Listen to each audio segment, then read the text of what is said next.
زي ما انت سيادتك، اخد انا مقدمته لوحدي.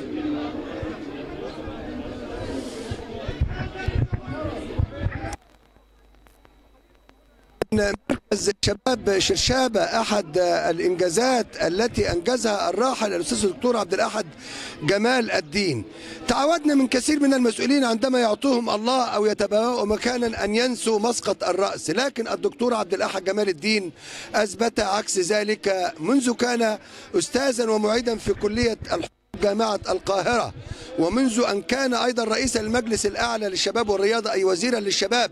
هكذا أنشأ هذا المركز الذي يضاهي أي استاد في ربوع محافظات مصر. المسيرة تتوالى وأهل الخير دائما يتواصلون ويتكاملون في الخير.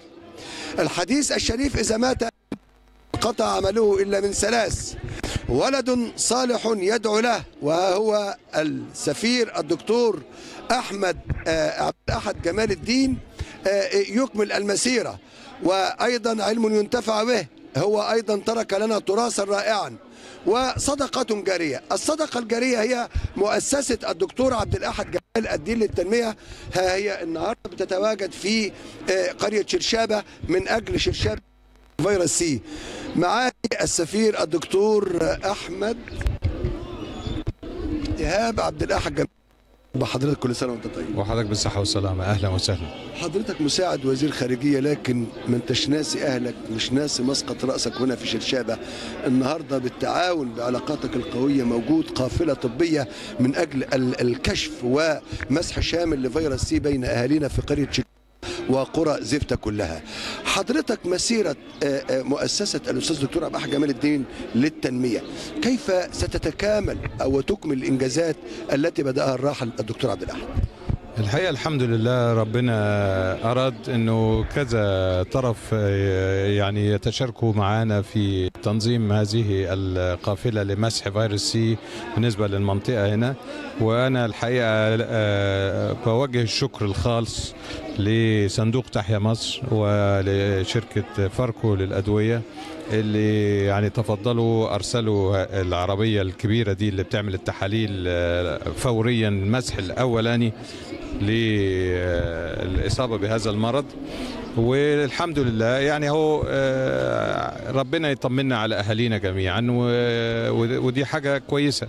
المؤسسة الحمد لله أنشأناها منذ يعني فترة وجيزة وأشهرت، وبنسعى أنها تكون صدقة جارية ربنا يتقبلها وتقدر تخفف على من تستطيع في سواء من مجال الحاجات العينية اللي ربنا بيوفقنا ان احنا يعني مع آخرين ان احنا نساهم بتقديمها، او الجانب التنموي عشان ما يبقاش كله معتمد على الجانب الخيري. هو مطلوب في كل الأحوال لأنه هناك احتياج كبير، وإنما في نفس الوقت الجانب التنموي مهم. وإحنا بإذن الله ربنا يوفقنا نستطيع بإذن الله أن نساهم في التطوير في المجالات سواء الحرف اليدوية لتشغيل الشباب والمرأة، أو بالنسبة للمشروعات الصغيرة للشباب، أو بالنسبة لمساعدة في تبني مدرسة من المدارس هنا بتبقى نموذج إن شاء الله. يعني هناك أفكار كثيرة، والحقيقة أهل الخير كثير في مصر ربنا يبارك لهم. وهو لو ربنا نجحنا ان احنا نبقى سبب في انه نوصل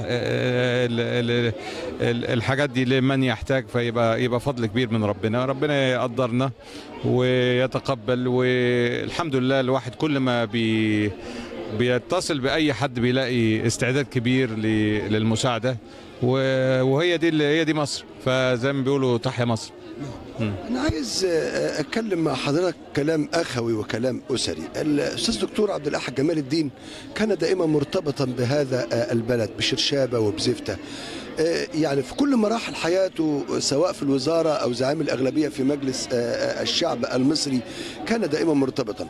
أهم التوصيات اللي الراحل الدكتور عبد الأحد جمال الدين دائما أوصلها لحضرتك وأوصلها لأبنائه وأوصلها لعائلة جمال الدين اللي موجودة في كل المواقع في مصر، أهم الرسائل عن ارتباطكم بمسقط الرأس كانت إيه؟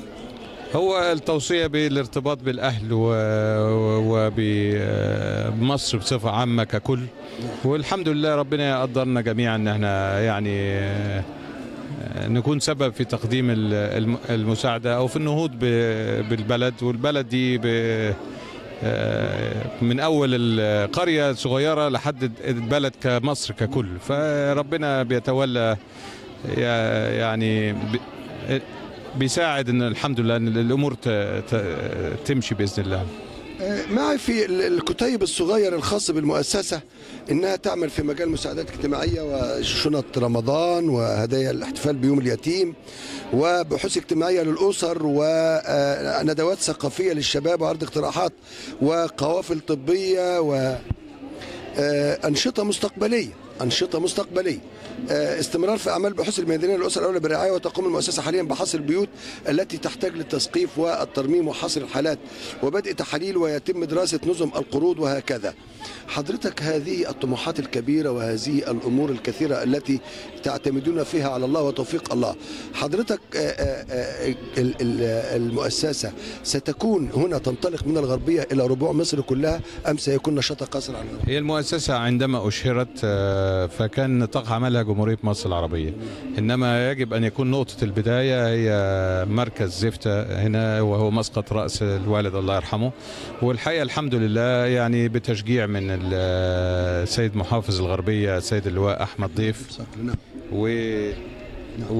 والكثير من الشخصيات العامة والشخصيات أهل الخير الكثيرين، فالحمد لله يعني بدأنا والآن يعني وصلنا إلى 650 أسرة ومستمرين، وبعد كده بنسعى إلى أن احنا ندرس الاحتياجات بالضبط وبالتعاون مع المؤسسات المختلفة في كلهم في مجاله. يعني المجلس القومي للمرأة بالنسبة للمرأة، موضوعات وزارة التضامن الاجتماعي بالتأكيد، وزارة الصحة، وزارة التعليم، صندوق تحيا مصر اللي احنا بنتشرف ان هو بيمدنا بهذه القافله، بالمؤسسات الخيريه الكبيره اللي في مصر كلها بنتعاون معاها. وزي ما قلت لحضرتك ربنا يجعلنا سبب في ان احنا نستطيع نخفف عن بعض الناس بعض احتياجاتهم. والعمل بيجري في محورين، المحور الاولاني المحور الخيري ولكن في المحور الثاني هو المحور التنموي، عشان يعني يمشوا بالتوازي. من ناحية بنشوف الناس الأكثر استحقاقا وفق معايير معينة، وعملنا إنه يبقى في بحوث اجتماعية واستيثاق من الحالة في نزوة زيارات ميدانية، وبعد كده ما يتم الملف بيعرض على لجنة من بنسميها مجلس حكماء من الشخصيات اللي في البلد اللي هم أكثر قربا، يبقى وسيلة للتفاعل اللي تربط المؤسسة بما يجري على الأرض، وفي نفس الوقت يبقى هم نسمع منهم أولوياتهم، وفي نفس الوقت إن احنا يبقوا على علم بما نقوم به، وبعدين يساعدونا في تحديد من هم أكثر احتياجا، لأنه في هذا المجال تحديدا ده دايما تحدي، لأنه في ناس كتيرة بتبقى محتاجة فعلا إنما ما بتظهرش. فإزاي إنه في كل منطقة الناس تبقى أدرى بأهلها والساكنين فيها، وهم اللي يوصلونا لهم عشان نبقى مطمئنين إنه ما يذهب هو يذهب فعلا للناس الأكثر احتياجا. يعني السفير، أدعو الحق سبحانه وتعالى أن يجعل هذا في ميزان حسنات حضرتك وفي ميزان حسنات الراحل الأستاذ الدكتور عبد الأحد جمال الدين. بشكر حضرتك معالي السفير الدكتور أحمد إيهاب عبد الأحد جمال الدين، شكرا جزيلا. شكرا جزيلا، أهلا بكم، شكرا جزيلا.